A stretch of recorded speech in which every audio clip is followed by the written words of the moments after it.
again, it's Mrs. Tucker. Today's story is lesson 5 in unit 1 of our Journeys book, and the title of our story is Teacher's Pets.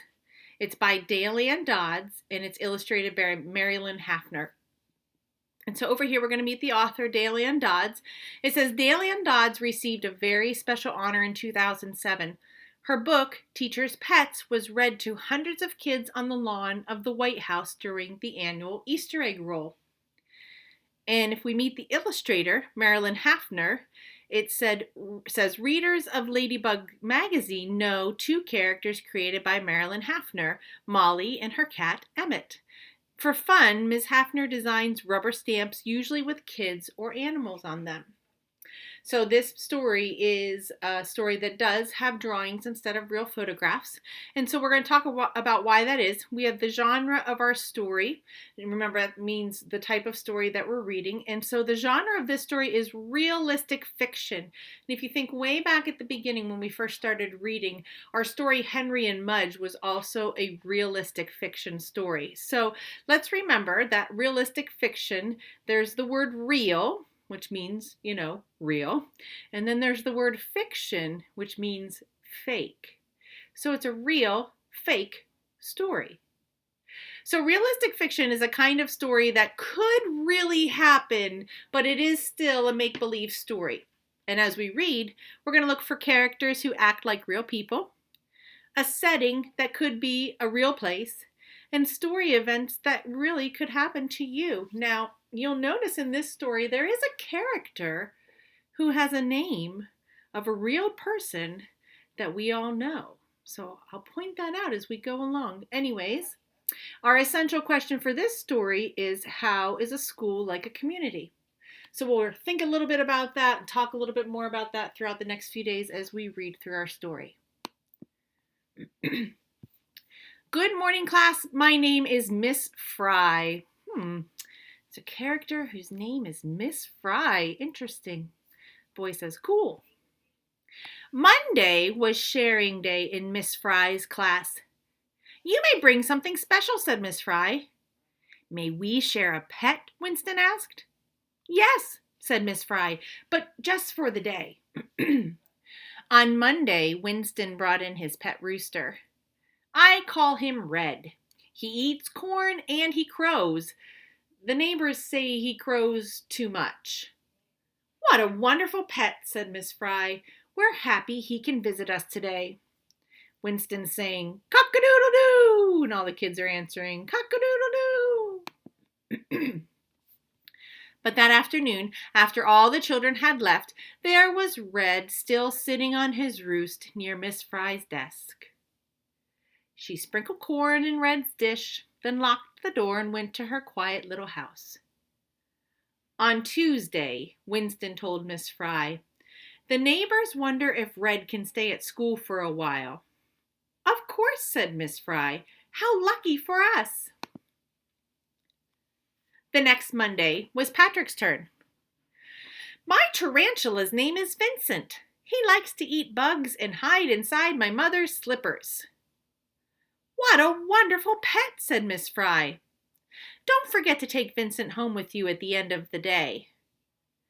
But that afternoon, after all the children had left, there was Vincent still sitting in his jar on Miss Fry's desk. She gave Vincent a big juicy bug, sprinkled corn on Red's dish, then locked the door and went home to her quiet little house. On Tuesday, Patrick told Miss Fry, my mother says Vincent likes her slippers too much. We're wondering if he can stay at school for a few days. Of course, said Miss Fry. How lucky for us. The next week, Roger brought in his cricket. His name is Mo, said Roger. He eats leaves from the garden and sings chirrup, chirrup all night long. What a wonderful pet, said Miss Fry. That afternoon, after all the children had left, Miss Fry noticed Mo sitting in his box on the table. Miss Fry looked at Mo. He almost seemed to smile. Welcome to our class, Mo. Right before her eyes, he did a huge somersault up in the air. "Bravo!" said Miss Fry. She gave fresh green leaves to Mo and a big juicy bug to Vincent, sprinkled corn in Red's dish, then locked the door and went home to her quiet little house.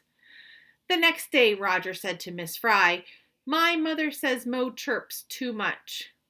"He's welcome to stay as long as he likes," said Miss Fry. And so it went.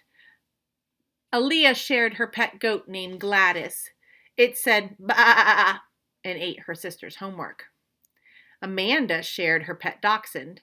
It liked to chew bones and the pillows on her Aunt Judy's new sofa. Jerry brought in his pet boa constrictor. It never made a sound. No one knew exactly what it liked to eat, but Jerry said his father's expensive tropical fish had suddenly disappeared one day. There was Megan's cat, Mitchell's mice, Daniel's ducks, and Tom's iguana, Frankie's frog, Lily's monkey, Terrence's turtle, and something square and fuzzy that Avery brought in. "It looks like a kitchen sponge," said Bruce. "A really old kitchen sponge." "It's my pet," said Avery. And that was that. Before long, Miss Fry's classroom was bursting with the happy noises of all the children's pets. Quack, quack, quack, meow, meow, cock-a-doodle-doo, ba, ba, squeak, squeak, ribbit, ribbit, chirp, chirp, woof, woof.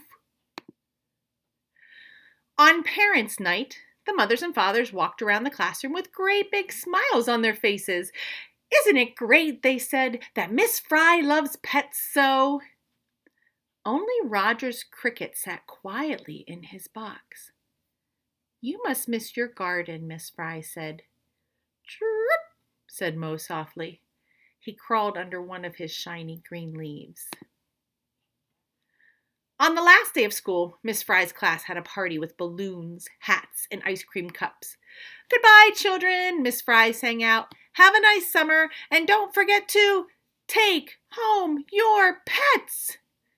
One by one, the children disappeared, and with them went their pets. "No more pets," said Miss Fry. She looked around the quiet, empty room. Then Miss Fry noticed a box sitting on her desk. She peeked inside. A little face looked up at her. It almost seemed to smile. A note inside read, "Dear Miss Fry, please take care of Mo. He likes you best. Roger." "How lucky for me," said Miss Fry. Mo did a huge somersault up in the air. Miss Fry carried her new pet to her quiet little house and placed him in the garden among the rainbow of roses. That night, Miss Fry opened her window. She climbed into bed. She turned off the lamp. By the light of the moon, from outside in the garden came a happy noise. Chirp, chirp. "Welcome home, Mo. What a wonderful pet you are." That's the end of our story for today. So again, if you want to go back and listen to it again, by all means, you can play the video again. We will talk through it and read through it a couple more times. I thank you for listening today, and I will talk to you again soon. Bye.